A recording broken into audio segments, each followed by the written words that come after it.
ഷമ്മ ഇത് cheesy cloud chicken. ഇതൊരു starter ആട്ടോ, ഇവിടുത്തെ ഒരു സ്പെഷ്യൽ ഐറ്റമാണ്. ഇവിടുത്തെ എല്ലാ ഫുഡും നല്ല ടേസ്റ്റാണ്. ഇവിടെ സ്പെഷ്യൽ എന്തൊക്കെയോ പുതിയ വെറൈറ്റീസാണുള്ളത്. കസ്തൂരി ചിക്കൻ കബാബ് ആണെങ്കിലും മെഗാ ക്ലബ്ബ് സാൻഡ്വിച്ച് ആണെങ്കിലും chicken dynamite, chicken loader fries, അതേപോലെ തന്നെ ചീസി ക്ലൗഡ് ചിക്കൻ, ഇങ്ങനെ ഒരുപാട് സംഭവങ്ങളുണ്ട് കേട്ടോ. ഇവിടെ ഇത് കോട്ടക്കെ ചെങ്കുവട്ടി മാണിമസ് കഫേയിലാണ്. നമ്മുടെ സാങ്കോസിൻ്റെയും വിരാടിൻ്റെയൊക്കെ തൊട്ടടുത്തുള്ള ഷോപ്പാട്ടോ. പലവട്ടം നമ്മളിവിടെ വിസിറ്റ് ചെയ്തിട്ടുണ്ട്, കഴിക്കാറും. എൻ്റെ അനിയൻ്റെ മകൾ ഗൾഫിൽ നിന്നും വന്ന സമയമാണ്.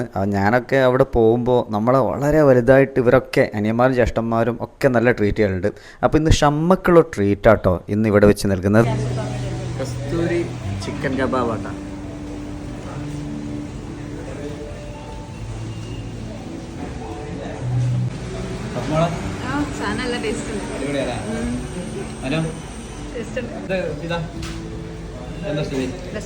സാൻഡ്വിച്ച് സംതിങ് സ്പെഷ്യൽ എന്താ? സാൻഡ്വിച്ച് പൊതുവെ 3 ലെയർ ബ്രെഡ് ഉണ്ടാവും. ഇവിടെ 4 ലെയർ ബ്രെഡ് ഉണ്ട്. അതിൽ തന്നെ സിംഗർ, ചീസ്, ലെറ്റസ്, പിന്നെ എഗ് ഉണ്ട്. എങ്ങനെയുണ്ട്? ലോഡഡ് ഫ്രൈസ്, പൊളി. Cheesy cloud chicken. Cheesy cloud chicken.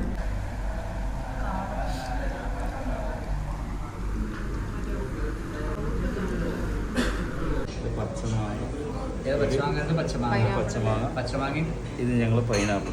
അത് ഫ്രഷ് ഫ്രൂട്ട്സ് ഇവിടെ, എസൻസോ ഒന്നുമില്ല.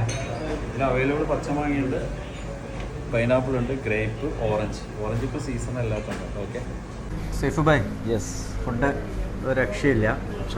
ഇതിൻ്റെ ഒരുപാട് വട്ടം ഇവിടെ മണിമസിൽ വന്നിട്ടുണ്ട്. ഓക്കെ, നിങ്ങളുടെ ആ ഫുഡിൻ്റെ ക്വാളിറ്റിയാണ് ഞാൻ ഏറ്റവും ഇഷ്ടപ്പെട്ടത്. സ്പെഷ്യൽ എന്ന് പറയുമ്പോൾ ഞങ്ങൾ ഉപയോഗിക്കുക ചിക്കനെല്ലാം ഫ്രോസൺ അല്ല, എല്ലാം ഫ്രഷ് ചിക്കനാണ് ഉപയോഗിക്കുക. പിന്നെ ഞങ്ങൾ സാൻഡ്വിച്ചെല്ലാം വെറൈറ്റി സാറ് കഴിച്ചു 4 ബ്രെഡിലെ വരാം. ആ 4 ലെയറിൽ വ്യത്യാസമായിട്ട് വരാം. അതുകൂടാതെ അതിൻ്റെ കൂടെ ഫ്രൈസ് ഉണ്ട്. പിന്നെ ഞങ്ങൾ സോസെല്ലാം വേറെ ഡിഫറെൻറ്റ്. അടിപൊളിയാണ്. പിന്നെ സ്റ്റാർട്ടേഴ്സെല്ലാം പുതിയ വെറൈറ്റികൾ വന്നത് കണ്ടില്ല.